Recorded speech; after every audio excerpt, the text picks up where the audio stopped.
Hi, I'm Joan Lok. In a recent workshop, an artist asked me the difference between lotus and water lilies, especially in Sumi artwork.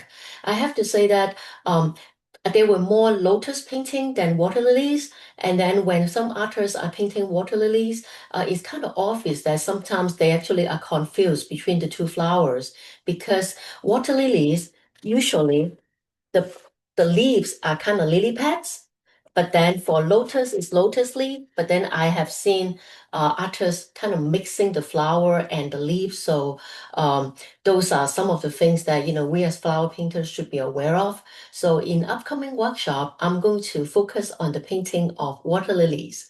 Water lilies. The roots are different from the lotus, the leaves are different from the lotus, and even the flower itself is different from the lotus.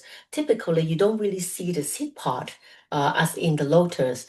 But then there are a lot of commonalities that when you learn from the lotus, you can actually apply it to water lilies and have equally beautiful results. So in this particular workshop, we'll paint water lilies two ways. The one with the contour method, and you can use it in the gombi size paper or semi-size or even raw paper.